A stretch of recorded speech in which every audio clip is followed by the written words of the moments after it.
Hello everyone, welcome to the session. So after discussing about data ingestion and data validation, now it's the right time that we will talk about the third important step that you can clearly see on the file as well, that now in the run pipeline data transformation is starting. So the real purpose of what we are trying to do in data transformation is what we need to understand. So let's go inside this. Now you can see that we are passing data ingestion, data validation, artifact. I hope now you all know what is this all about. And then the config file of data transformation. Again, I hope you know because I already have discussed these things in the last part of the video as well. The important thing here to understand is what it is doing. Initiate data transformation. Let's go there. So now if you will see, I have jumped inside the data transformation.py file. Here we need to understand that what's the real purpose of data transformation and what we are actually doing here inside this particular file. So we have two files, right? We have two files. One is the training set, another one is the test set. Here what we are trying to do, we are majorly, if you will see, we are calling this get new features. If you will see what we are trying to do here, we are majorly trying to do the transformations to create new features. For example, here we will be having a train set and the test set. So we are trying to create new features. For example, we are trying to create a age, which we are doing a calculation here by subtracting from 2022 with the data set of the year birth. So this project is developed in 2022, and that's why we subtracted from that particular year. You can do with respect to the year that we are in. So accordingly, we are trying to calculate the age, and again there is a new column where we are trying to do the replacement with respect to the things. Here, if you will see that if you remember in the EDA part, I have shown you that there are few columns which are not in the form of a numeric data. But when we are trying to train our model, because in the transformation you will see that the major training will also start. The clustering part we will do. So in that case, we all know that our model will not be able to understand the categorical or I would say object data type. So we need to convert that object data type to a numeric data type. How we can do that? We can do simple mapping, and that is what we are trying to do. So we are trying to replace basic with a 0 number, 2n cycle with a 1 number, graduation with a 2 number. I hope that these things will make pretty much sense to you all. And again, with the Marshall status, same thing we are doing, right? Then we are trying to create a children, which is a new feature, which will be the summation of how much is the kid home and teen home. We are doing the addition of that. Again, family size and all these stuffs. So basically here, the real purpose is to create new set of features. Why is that so? Because we really want to we really want to train our model in such a way that it will be able to get a quality features, and that's why it's really important to work on the features part as well.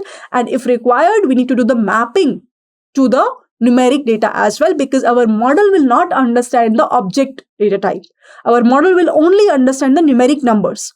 Okay, I hope that this part is pretty much clear to everyone. Let me go back from where we have started this.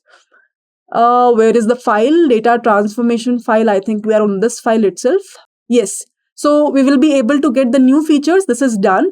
After that, what we are trying to do here. No. Yeah, I was talking about this particular file, right? We hit on this file. So now this part is clear. I hope that what we are doing in this get underscore new underscore features file, or sorry, function name. Now, if you will see, after that, we are trying to transform our data. Now, what is this function all about? I want to talk about that as well. Now here, okay, we will be able to get the numerical columns just by looking that whichever data type is not equal to object, give me those features. So with the help of that, we will be able to clearly, segregate the numeric features from the object features that we have. After that, there is a very big job to see the outlier. So we have created a separate list, I would say, where we have defined the outlier features. How we will be able to get to know that okay, these are the outlier features? By generating a box plot. So that I hope you know, right? In EDA, how we can do or how we can generate a box plot to detect the outliers. Please, these things I am expecting you already know. Now, basically here if you will see, we are trying to create a numeric pipeline, we are trying to create a outlier features pipeline, and then in the preprocessor, we are trying to do the transformation, column transformer with respect to the numeric pipeline and the outlier features pipeline. What is happening in this pipeline? Try to understand. Here, two things we are trying to do. One is the imputer, second thing is the standard scalar. So basically, what is the real purpose of imputer? So basically, if we will be having any null values, if we will be having any missing values, we need to do the imputation. Similarly, when I'm saying standard scalar, it is basically trying to convert all our numeric data values that we have in such a way that it should be in a standard normal form. So why is that so? What's the real purpose of that? Again, I hope you should know. Basically, if suppose we will be having the features, suppose let's assume one simple example, one simple scenario. I will be having an age, and then maybe I will be having one feature called as population. Now you all know that population can be a big number, but age at max can be 70 or 80 or 90. Now, I don't want my model to be biased towards a bigger number features as comparable to the lower number values. And that's where I want to normalize my data records in such a way that it should be in a standard scalar form. That's why the standard scalar is coming into picture. So I hope that this part is pretty much clear to everyone. Similarly, we are trying to do here also imputer and transformer thing. Now, let me go back to that same file where we started. So in this, we will be able to transform our data.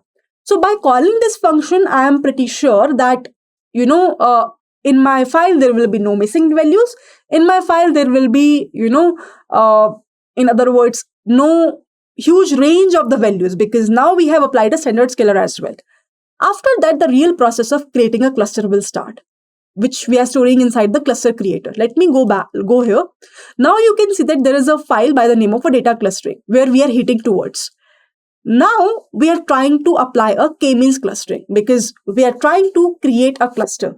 Now here, the best practice which I would say to you all to do, apart from what here it is, in order to optimize your code more, I'm giving you one hint that here basically what we are trying to do, first of all, let me show you.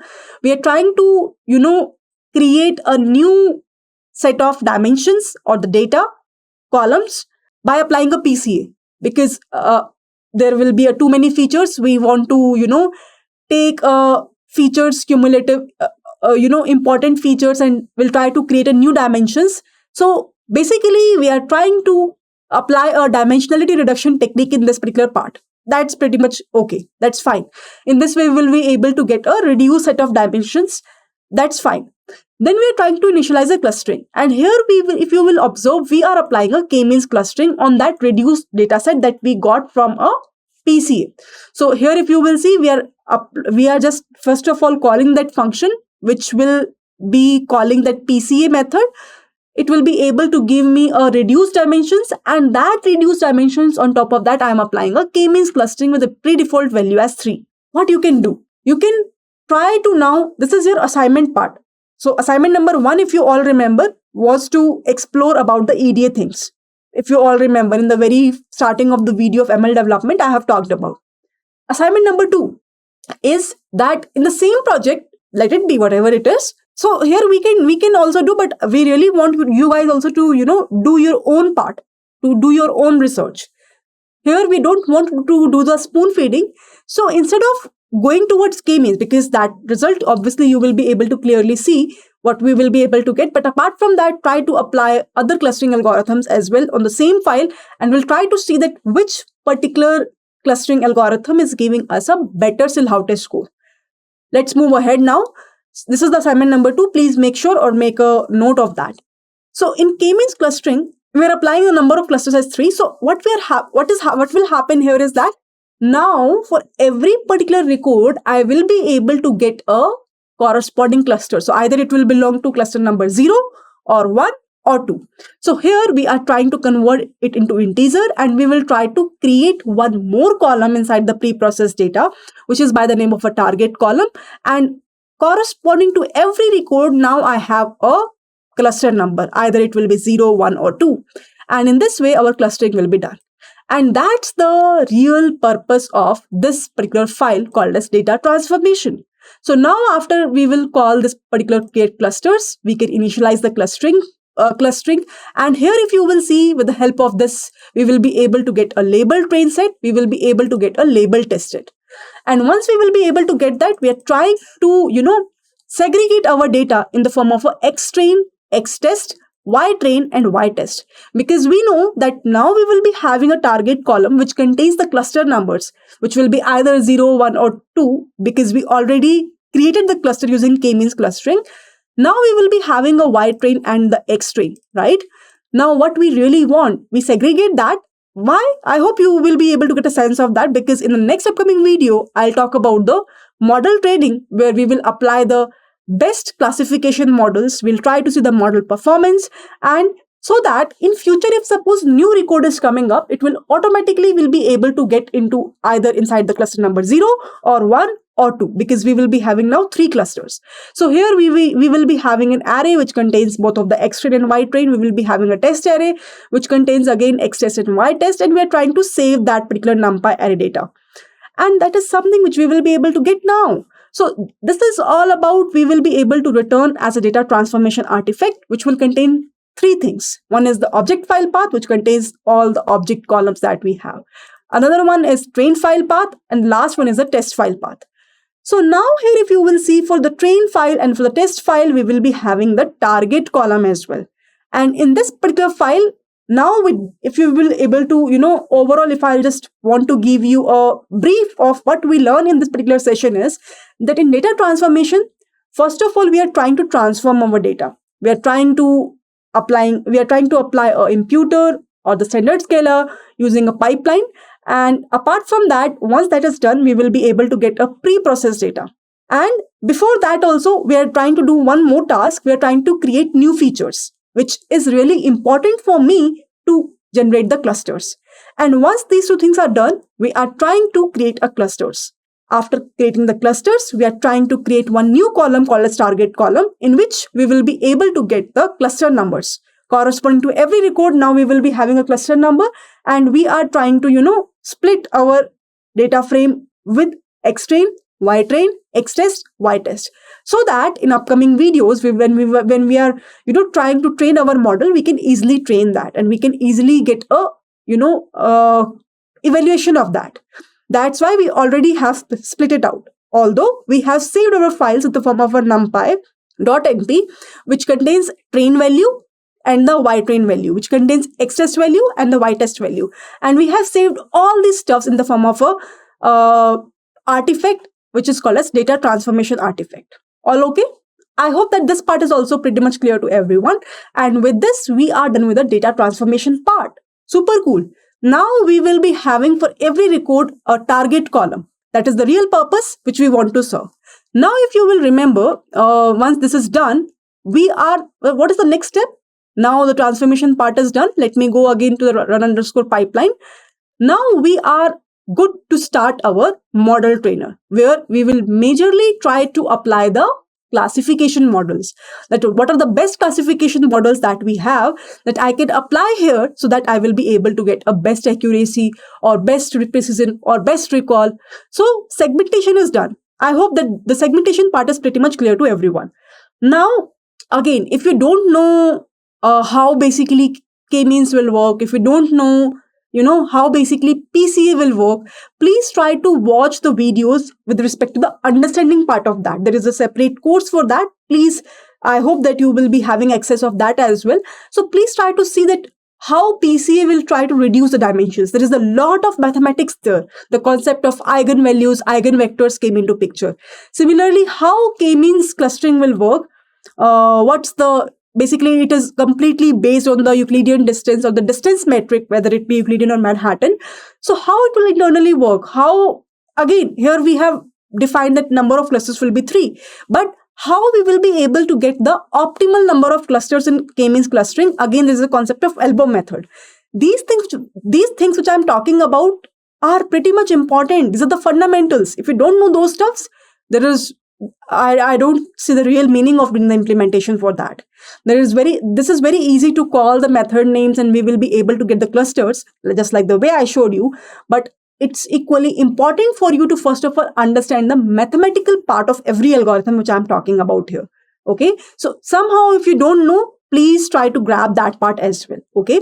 So with this, let's end this video. And now in the next upcoming part of the video, I'll talk about the model trainer where we will see that how the classification part is happening now. So let's end this video. Happy learning to all. Bye-bye everyone.